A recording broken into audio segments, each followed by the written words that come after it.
আসসালামু আলাইকুম, সবাই কেমন আছেন? নিশ্চয়ই ভালো আছে। আমি আলহামদুলিল্লাহ ভালো আছি। তো শাকিলা স্বপ্না ব্লগে তোমাদের সবাইকে আবার স্বাগতম। তো আজকে আরেকটা নতুন ব্লগ ভিডিও নিয়ে হাজির হচ্ছে তোমাদের সামনে। তো এদিকে আমার এই যে সকাল সকাল বাজারে নিয়ে আসছে, মাছ নিয়ে আসছে, শাক, ধুন্দুল। তো মাছগুলো অবশ্যই কেটে নিয়ে আসছে। তো এগুলো আমি সব পরিষ্কার করে রান্না করার জন্য রেখে আবার ফ্রিজে রেখে দেবো।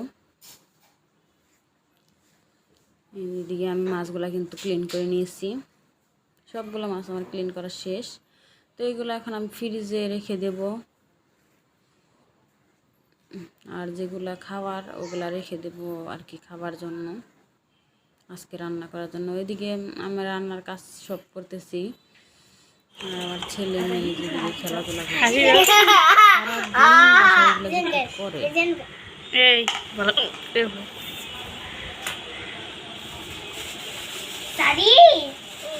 একটু চা করি, ঠিক আছে? আচ্ছা, দেখি একটু তাকাও। ভিডিও করতে দিল না। তাড়াতাড়ি কাটা শেষ কর, আমি চা বানাচ্ছি।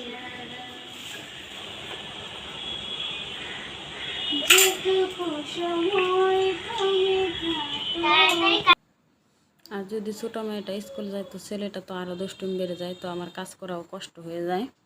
তো এদিকে আমি যে মাছগুলো ভেজে নিতেছি, এক ব্যাচ মাছ ভেজে নামিয়ে নিছি, তো আরেক ব্যাচ চুলাই দিছি। আর ওদিকে আমার পাশের চুলায় ভাতটাও কিন্তু হয়ে গেছে। তো মেয়ে হয়েছি যখন, সংসার তো করে খেতেই হবে, এতে কষ্ট হোক হয় না, যে ডেকে যেখানে যাও বাড়া বাঁধতেই হবে। তো স্বর্গে গেলেও বাড়া বাঁধতে হতো, তো সেরকমই। তো এই যে আমি সবগুলো কাটাকাটি করে নিচ্ছি। আর এদিকে আমি যেহেতু আলু দিয়ে ধুন্দুল দিয়ে মাছ দিয়ে রান্না করব, তো আলুটা তো সিদ্ধ হতে সময় লাগে, তো আলুটা আমি আগে কিন্তু মশলার সাথে কষাই নিছি। পরে এই যে দুম্বা বলে, ধুন্দুল বলে, যেটাই বলেন না কেন, তো এগুলো দিয়ে দিচ্ছি সবগুলো সবজি। এখন কিছুক্ষণ কষিয়ে তারপরে হচ্ছে আমি একটু সুরা দিয়ে মাছ দিয়ে দেব।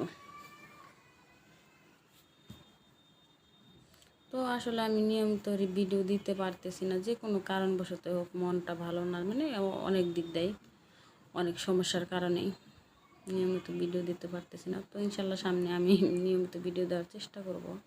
তো সবাই আশা করি আমাকে সাপোর্ট করবেন, সামনে এগিয়ে যেতে অবশ্যই সাহায্য করবেন। তো আপনাদের একটা লাইক, কমেন্ট, শেয়ার আমার কিন্তু অনেক উপকার আসবে। তো অবশ্যই আপনারা সবাই আমাকে একটু সামনে এগিয়ে যেতে সাহায্য করবেন। তো আমার দুপুরে রান্নাবান্না এগুলাই ছিল।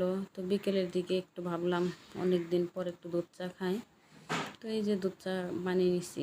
তো দুধ চা খেতে ভালো লাগলে কী হবে আর কি, মুখে তো মজাই লাগে, কিন্তু স্বাস্থ্যের জন্য তো অনেক ক্ষতিকর।